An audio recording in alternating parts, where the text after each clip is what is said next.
Hey, another action figure. This time it's going to be the John Stewart Green Lantern. Looks like he's in his kind of classic style outfit. I really like the look of this. So this is going to be to build the Plastic Man. We've got Green Lantern, JLA wave. And yeah, look at the Plastic Man. That's just wild. So you've got Superman, Batman, Aquaman, Green Lantern. I opened up Batman a while back. Really like the figure, and yeah, he's been chilling on the shelf since then. So I'm gonna get all this stuff out of the packaging. $24.99, a little cheaper if you're a pro member at GameStop. All right, be right back. It's gonna take me 30 minutes to clip all of the pieces and get this guy out of his cage.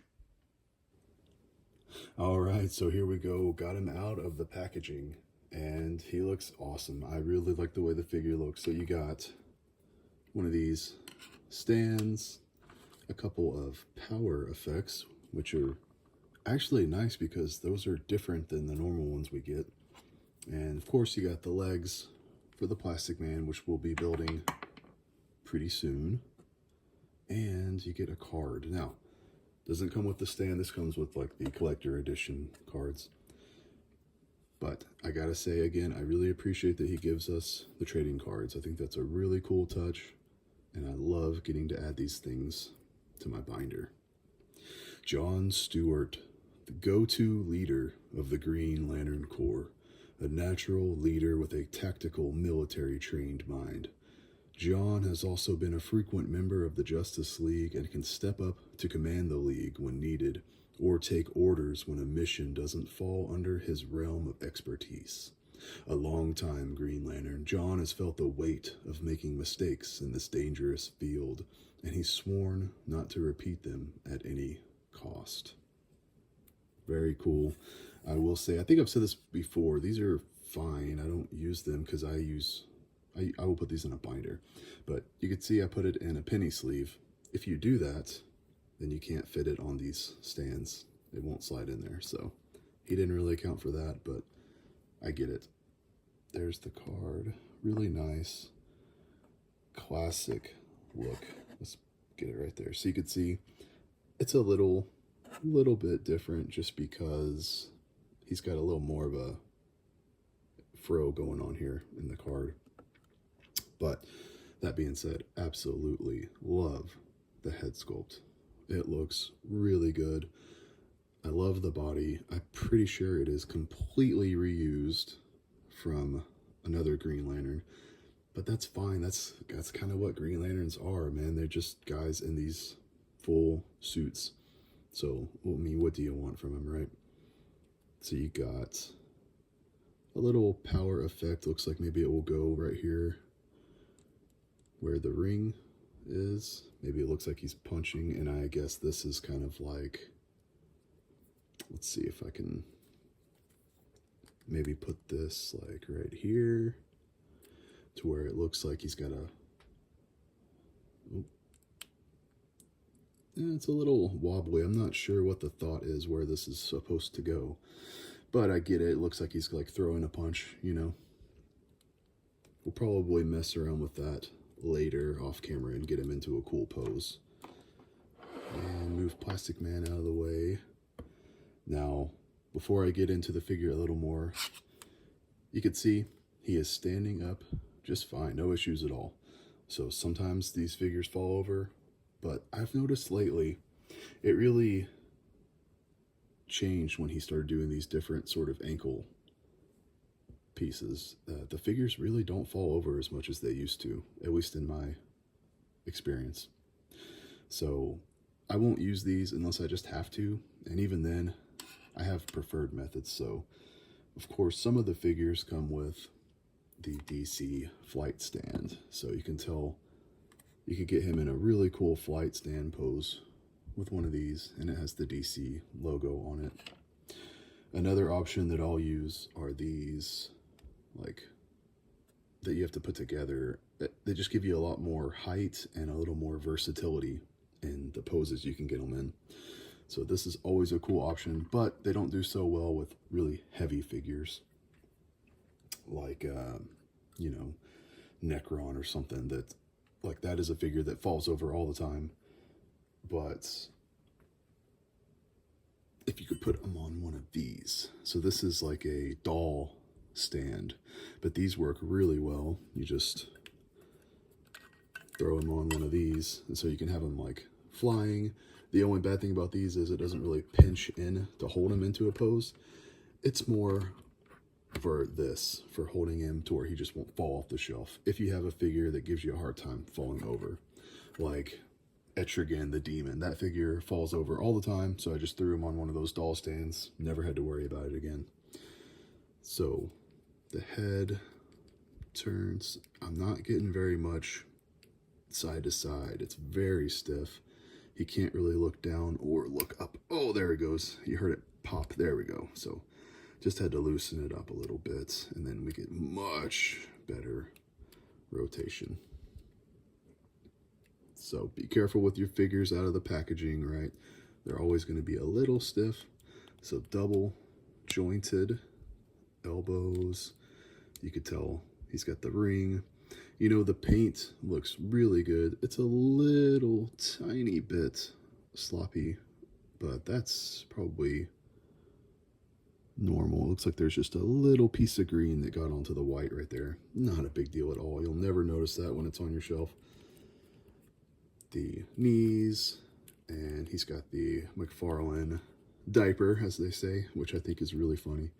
The waist, I mean, this guy is super, super posable. Mcfarlane does the butterflies, but they don't get a lot of movement like a Marvel Legends butterfly will get much more movement, but maybe you just have to work with it a bit. I really, really like all of the articulation that I'm seeing. He doesn't have much in the way of thigh swivel, but they never do. That's all right. And he's got the toes, if you like to articulate the toes. And then, of course, I was mentioning these ankles. The ankles are much better than they used to be. So let me get him into some sort of a pose. I'll figure out which one of these stands I like best, and we'll get some more Green Lantern figures out here and do a little comparison. All right, so here we got the whole squad together. You know who we're missing? Guy Gardner. Yeah, we really need the Guy Gardner to round out the Earth Green Lantern heroes, you know. I really want the Kilowog Kyle Rayner 2-pack. That's on my wish list for sure. We got the Hal Jordan that came with the 2-pack with the Batman Green Lantern from the Dark Multiverse. Grab that guy in a second. So here's a couple of different accessories. Lantern, which, you know, doesn't match. So I think one of these guys came with a dark lantern, which matches better. And then there's this sword. I think it came with maybe this John Stewart. So this one is the Endless Winter, I believe, when you wanted to build the Frost King. So that was pretty upsetting to me because it was complete reuse from the single, the very first John Stewart we got. And you can tell this one comes with a really cool accessory, this crazy machine gun. And then he comes with a backpack and a little shoulder piece.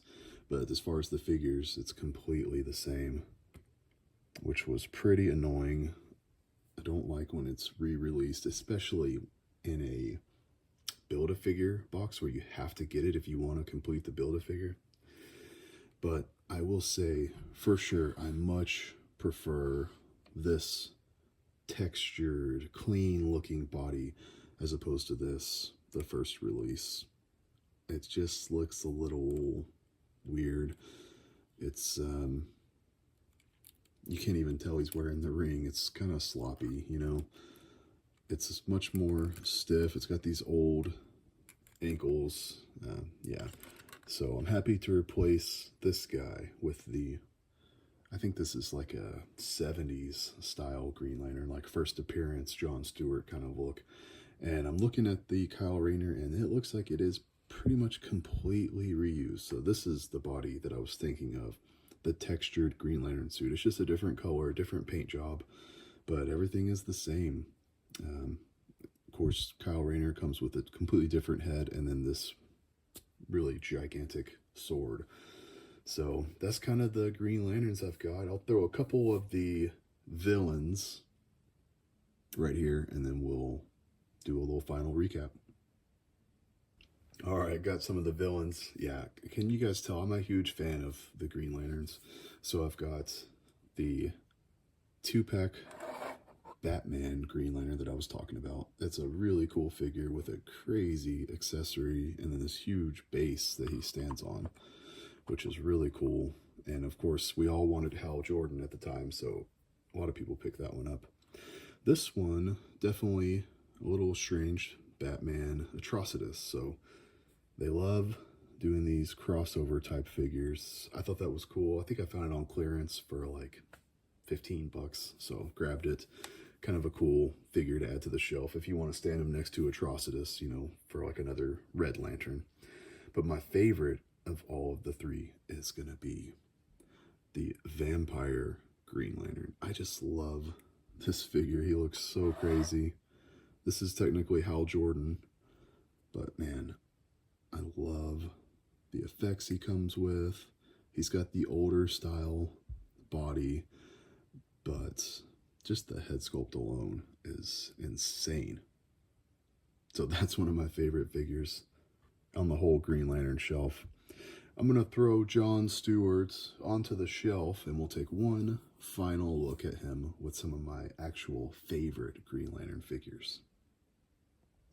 All right, so we'll do a final clip right here. This will be his final resting place right next to my Green Lantern Omnis and my Hal Jordan back on his flight stand with his boxing glove.